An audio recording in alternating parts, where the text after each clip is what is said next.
आधुनिक भारताचे शिल्पकार, स्वातंत्र्यसेनानी तसेच पहिले उपपंतप्रधान भारतरत्न सरदार वल्लभभाई पटेल यांना स्टॅच्यू ऑफ युनिटी समर्पित आहे. सरदार वल्लभभाई पटेल यांना भारताचा लोहपुरुष म्हणूनही ओळखले जाते. स्टॅच्यू ऑफ युनिटी ही जगातील सर्वात उंच मूर्ती आहे, ज्याची उंची 182 मीटर आहे, जी भारताच्या गुजरात राज्यातील केवडियाजवळ नर्मदा नदीवर असलेल्या साधू बेटावर आहे. स्टॅच्यू ऑफ युनिटीसाठी सुमारे 1,69,000 गावातील शेतकऱ्यांनी 135 मेट्रिक टन लोखंड दान केले आहे. त्याचा वापर करून भव्य पुतळा उभारण्यात आला.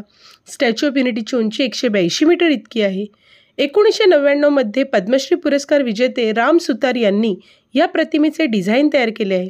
चीनमधील स्प्रिंग टेम्पल येथील बुद्धांची प्रतिमा तयार करण्यासाठी तब्बल 11 वर्ष लागली होती, तर स्टॅच्यू ऑफ युनिटी उभारण्यासाठी केवळ 33 महिन्याचा कालावधी लागला आहे.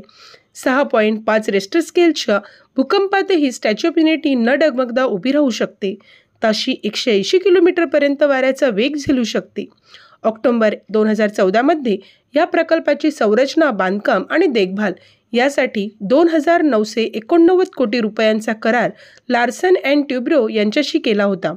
आणि सरदार वल्लभभाई पटेल यांच्या जयंतीच्या दिवशी 31 ऑक्टोबर 2018 रोजी भारताचे पंतप्रधान माननीय नरेंद्र मोदी यांनी या पुतळ्याचे उद्घाटन केले.